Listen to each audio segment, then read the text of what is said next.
49ers quarterback Trey Lance recently sat down with Rich Eisen at the Super Bowl to talk about this season, his injury, the ups and the downs of this season, and the upcoming competition he's going to have with Brock Purdy. I absolutely love this kid's mindset, and it was such an insightful conversation here. Take a look for yourself. What was it like for you to watch this year play out? It was hard. It was hard for sure. Ups and downs throughout the year.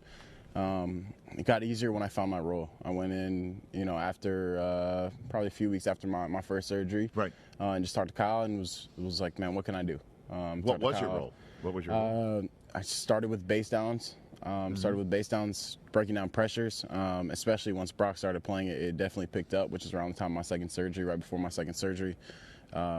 But I needed something. I needed something to feel like I was contributing. That was the hardest thing for me, was getting to that spot where I'm feeling good. I'm doing my rehab. I'm in the meetings. I'm asking the right questions. But I didn't feel like I was truly helping. When a lot of time when Jimmy was playing, and obviously Jimmy's a vet. Jimmy's done it. He played at a really very high level. Right. But once Brock took over, like I felt like I needed the help.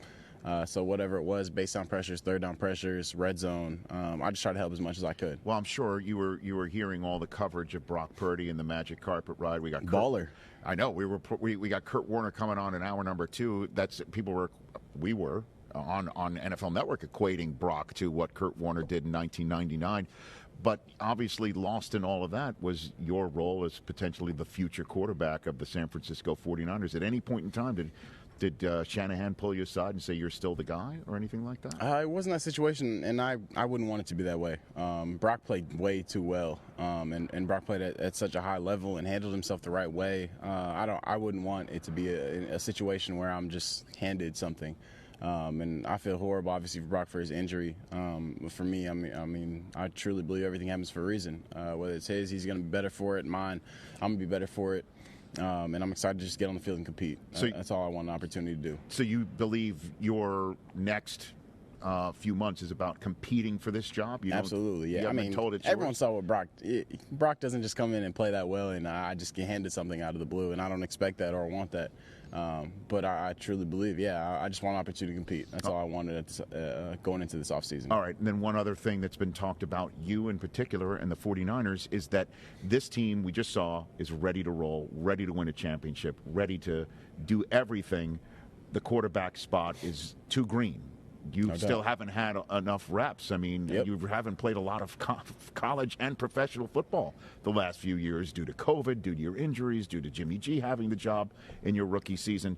So what do you say to people that this is too much of a ready, win-now machine to be handed the reins to a guy who's yet to really do it? All I can say to people at the end of the day is I'm going to do everything I possibly can to be as prepared as I possibly can to be ready to go every week. At the end of the day, I'm not going to promise anyone anything. I'm not going to promise anyone a certain number of wins, but I believe in myself, and at the end of the day, that's all I can do. All right. What would it mean to pick up this trophy for you to win it one day? We're going to get there. I was just with Christian, actually, on the flight yesterday. With who? Christian McCaffrey. Okay, yeah. Who's my teammate now. Which is pretty cool. Which is pretty cool. Yeah. I'm just throwing it out there. It's pretty cool. Christian McCaffrey, that's a guy. So what do you say?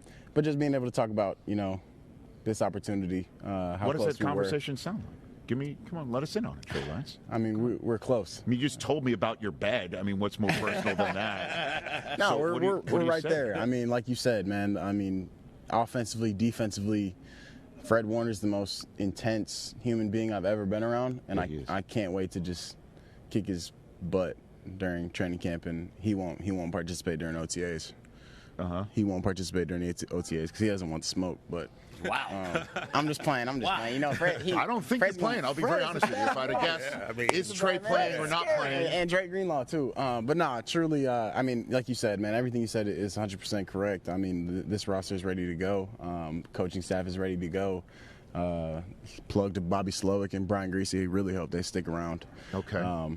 But yeah, this is what it's all about at the end of the day. I listen to it every week this year, talking about the ultimate goal, where we're trying to get to, and I'm just excited to be a part of it this year. It's got to be, you got to go out. It must be out of your skull that this is still, you haven't gotten a full season. You haven't gotten a full opportunity. Yeah, it's kind of crazy. It's been a long time. When was the last time you played a full season of football?